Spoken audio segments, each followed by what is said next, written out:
Sem falar também daqueles que se apostataram da fé, mas continuam na religião, porque é lucrativa. De certa forma. É triste, mas é uma verdade. Nós estamos vivendo uma época que existem pessoas que estão comercializando o evangelho, né, mano? Isso já é um problema já desde Paulo. Em Corinto tinha um sério problema. Por que muitos de Corinto não tratavam Paulo como um apóstolo? Porque Paulo não cobrava. Paulo fazia tendas.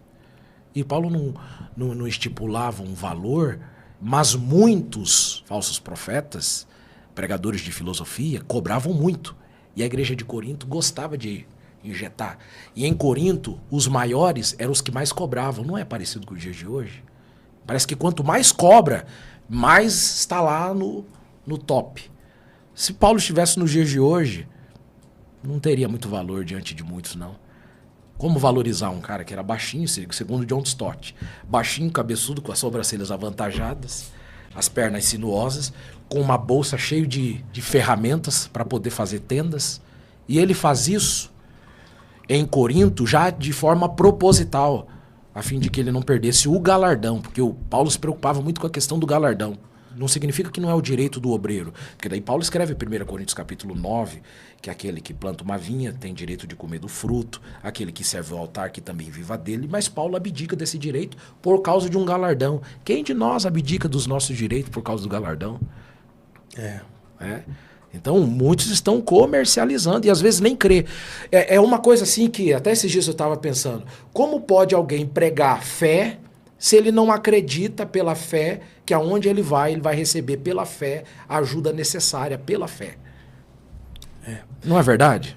E um dos motivos também que Paulo não cobrava porque a igreja era generosa, né? Generosa. Depositava a oferta aos pés dos apóstolos. É verdade. Infelizmente, e quando eu uso a expressão igreja aqui, jamais eu ia usar essa expressão para tocar na noiva de Cristo, a igreja santa, pura, imaculada. Eu estou falando da instituição, organização. A igreja miserável acaba produzindo mercenários. Com certeza, porque existe. A igreja de Corinto tinha esse sério problema. Tinha, o Paulo até escreve aos Coríntios, e quando Paulo ele fala sobre oferta ali, ele tá batendo nos irmãos. Isso mesmo. Eu não vou pedir oferta para vocês não, Isso porque mesmo. eu não preciso. Mas o Paulo tá batendo na intenção do quê? Dos irmãos se tocar e viver a generosidade também, isso não mesmo, Isso mesmo. E o que eu acho interessante é que as igrejas da Macedônia estavam passando por um período muito difícil, econômico. As igrejas ali estavam passando por um período difícil mesmo, as igrejas da Macedônia. Então, por exemplo, a igreja de Tessalônica, a igreja de Filipos, a igreja de Bereia.